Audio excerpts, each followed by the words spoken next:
Et si profiter de la vie, c'est beaucoup plus que ce que tu pensais. Mesdames, Messieurs, bonjour. Bienvenue dans ce grand retour d'escapade. Pour ce grand retour, je souhaite aborder avec vous aujourd'hui un thème qui me paraît très intéressant et qui me passionne, qui m'intéresse beaucoup. Je vous invite à faire ce voyage avec moi aujourd'hui autour du thème « Profite de ta vie ». Et pour soutenir ce thème, je vous invite à lire avec moi dans le psaume 90, le verset 12, où le psalmiste déclare « Enseigne-nous à bien compter nos jours afin que nous appliquions nos cœurs à la sagesse. » Profite de ta vie. Nous sommes, mesdames, messieurs, tous différents. Nos parcours ne sont pas les mêmes. Certains d'entre nous ont eu une éducation poussée, d'autres beaucoup moins. Certains ont appris un métier, d'autres cherchent encore leur voie. Certains sont entourés, ont beaucoup d'amis. D'autres sont plus seuls.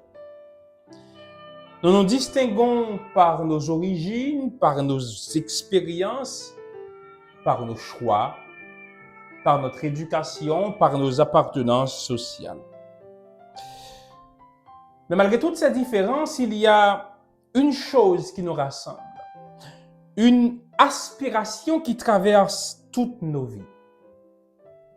Nous voulons tous profiter de la vie. Peu importe d'où tu viens, peu importe ton histoire, ton niveau social ou ton âge, chacun de nous porte ce désir dans son cœur.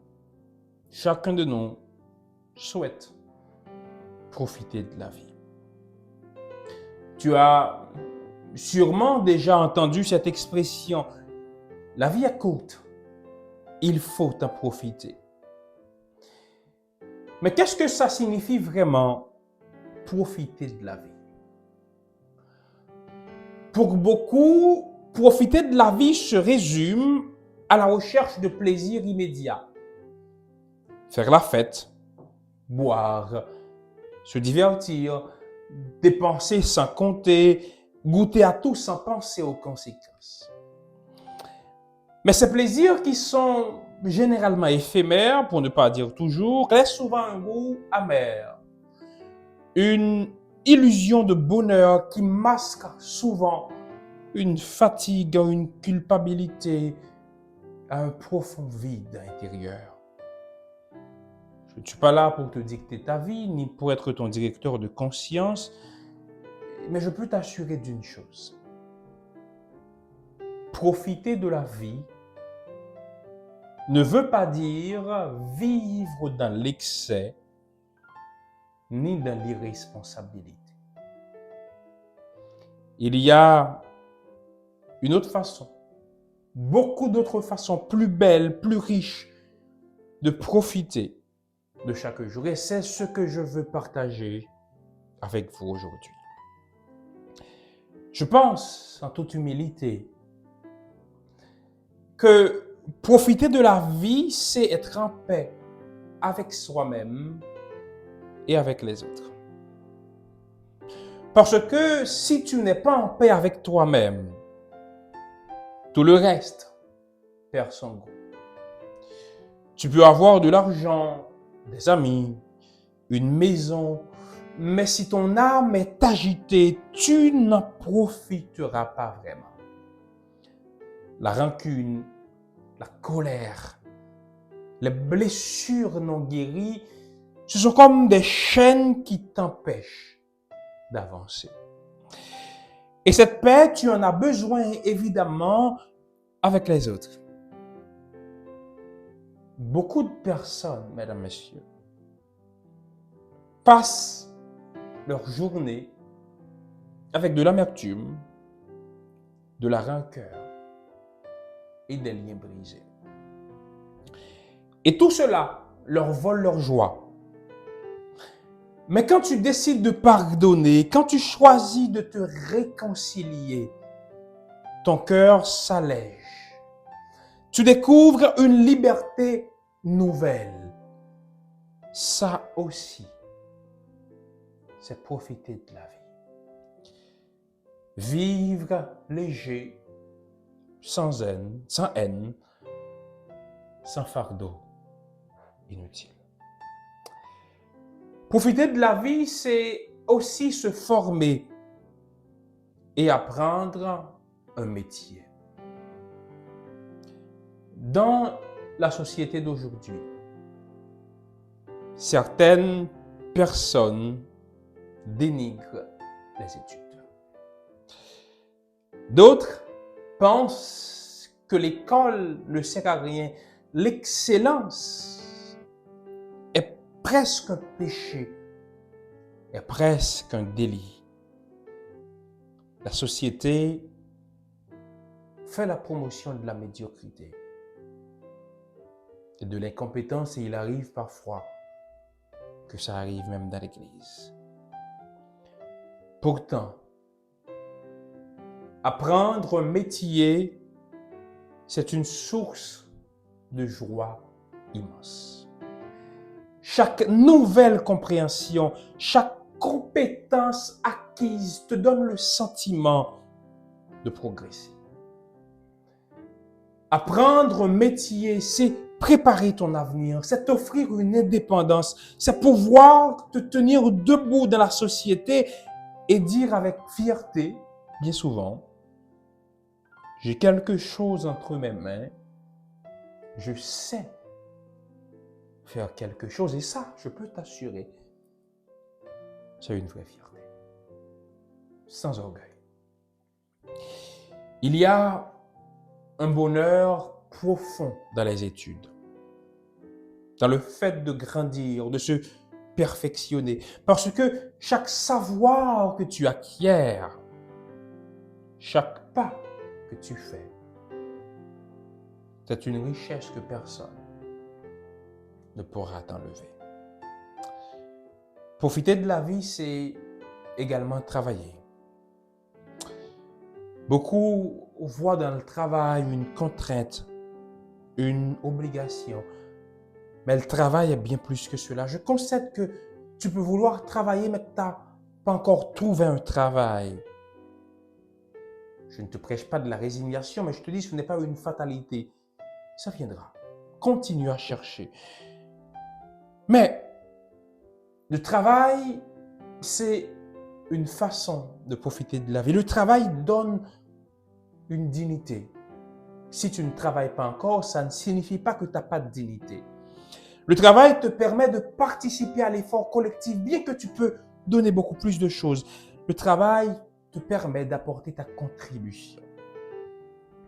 Imagine un instant un ouvrier qui travaille, un ouvrier qui construit une maison. Jour après jour, il pose des briques. À la fin, il contemple son œuvre et peut dire « c'est moi qui ai fait ça ». Imagine la satisfaction de cet ouvrier.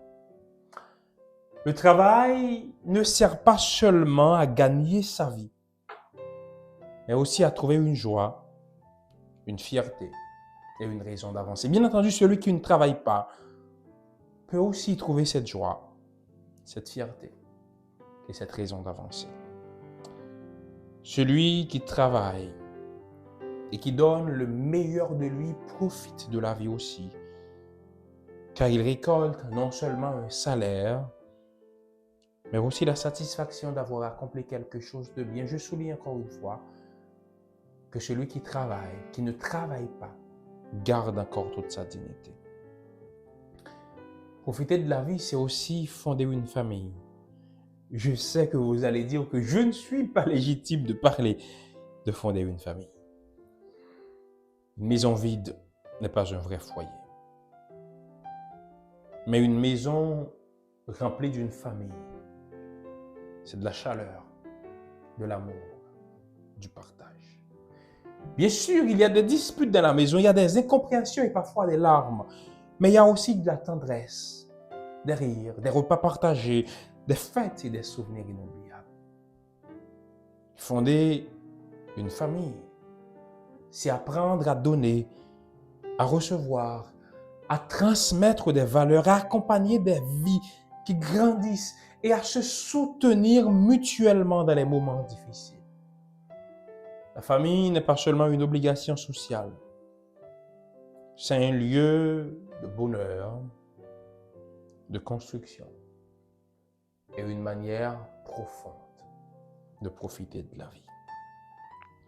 Mais surtout, profiter de la vie, c'est donner ta vie au Seigneur. Moïse avait compris que la vie passe vite, qu'elle est fragile. C'est pourquoi il a fait cette prière dans notre texte de méditation. Seigneur, apprends-nous à bien compter nos jours, afin que nous appliquions notre cœur à la sagesse. En d'autres mots, Moïse a demandé au Seigneur de lui apprendre à bien utiliser son temps, à vivre avec sagesse pour ne pas gaspiller sa vie. Moïse a compris qu'il y a certaines choses que l'on appelle profiter de la vie. Ce n'est que pure folie. Et Moïse a compris que le meilleur moyen pour lui de profiter de sa vie, c'est de se placer sous la conduite du Seigneur. Et c'est la même chose que je vous invite à faire aujourd'hui. Je t'invite de préférence à demander au Seigneur de te donner la sagesse pour bien compter tes jours, pour bien te rendre compte de ce qu'est vraiment profiter de la vie. Dieu veut que tu profites de la vie. Dieu ne veut pas que tu vives une vie qui ne soit pas agréable, qui soit misérable, une vie qui soit totalement coincée. Mais Dieu veut que tu ne profites pas de ta vie n'importe comment. Dieu veut que tu profites de la vie, mais pas n'importe comment. Il veut que tu profites de la vie en faisant des choix qui te construisent, qui t'élèvent, qui t'apportent la vraie joie. Avant de dire oui à quelque chose qui pourrait s'apparenter pour toi à profiter de la vie, pose-toi toujours cette question. Est-ce que ça va m'aider à grandir? Est-ce que ça va me rapprocher de Dieu? Est-ce que ça va m'apporter du bon fruit demain? Je sais que tu es suffisamment intelligent et que tu sauras faire la balance des choses. Alors oui, profite de ta vie, mais fais-le avec sagesse, avec paix et avec Dieu. Je t'invite à prier le Seigneur en cet instant pour lui demander de nous donner, de profiter de la vie avec sagesse, en paix et avec lui. Prions le Seigneur. Notre Père, notre Dieu, nous voulons te remercier parce que tu nous invites à profiter de la vie, à faire ce que nous aimons faire, à nous réjouir des bonnes choses qui nous arrivent, à vivre une vie pleinement épanouie. Nous voulons, Seigneur, profiter de la vie, mais il nous arrive trop souvent de profiter de la vie de la mauvaise façon, de gaspiller notre vie, de dilapider nos capacités, de chercher à trouver de la satisfaction dans des choses qui ne procurent pas de satisfaction. Tu nous connais au plus profond de nous-mêmes. Tu sais ce que nous appelons profiter de la vie qui en réalité nous détruisent. Nous voulons te les remettre aujourd'hui, les présenter devant toi, te demander de les prendre, de les jeter jusqu'au fond de l'océan, et pour le reste de disposer, de faire et d'ordonner. Nous voulons, comme Moïse, te demander de nous aider à bien compter nos jours, à appliquer notre cœur à la sagesse, à profiter de la vie avec des choses qui nous élèvent, qui nous amènent vers toi, qui nous permettent de grandir. Nous ne pourrons pas, Seigneur, réaliser cette aspiration de par nous-mêmes car nous n'avons pas la force nécessaire. C'est pourquoi nous te demandons de nous armer par ton esprit, afin que, Seigneur, cela puisse devenir une réalité de notre vie. Aide-nous, Seigneur, à profiter de la vie avec sagesse, en paix, et surtout avec toi, au nom de Jésus.